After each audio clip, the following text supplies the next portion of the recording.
Hello friends आपन प्रिय channel आसाणिया channel को स्वागत करती। जदि आपण जड़े चाषी बा कृषक तेबे राज्य सरकार नूतन डिजिटल कृषि अधीन फार्मर रजिस्ट्रेशन करा जाउछि। जदि आपण फार्मर रजिस्ट्रेशन करने को चाहते तेबे आपन कौन सब डॉक्यूमेंट दरकार पड़िबो आज ये वीडियो रे जानिबा। जदि आपण नाम रे पट्टा अच्छी किंबा आपण नाम रे पट्टा नाही आपणकर बापा जेजेबापा नाम रे पट्टा अच्छी तेबे केउं सब डॉक्यूमेंट आपनको आवश्यक पड़िबो ता विषय आज वीडियो रे जानिबा। चलंतो डिटेल जानिबा। ता पूर्व जदि वर्तमान पर्यंत आम चैनल को सब्सक्राइब करना सब्सक्राइब करने पाखे था बेल आइकन दबा को भूलिबेनी।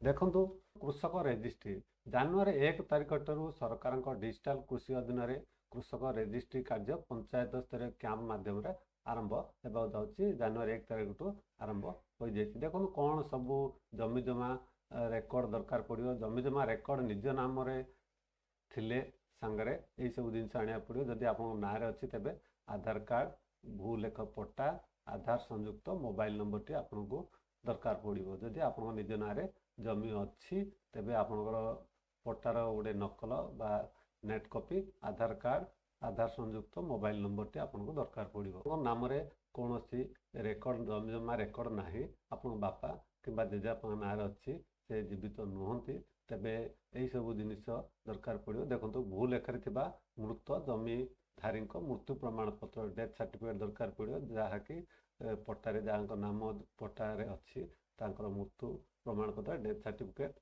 उत्तराधिकारी प्रमाण पत्र लीगल एज सर्टिफिकेट आउ रेकर्ड संशोधन पर निम्नलिखित मत कृषक रजिस्ट्री पोर्टाल पंजीकृत हूँ पढ़ी पारे।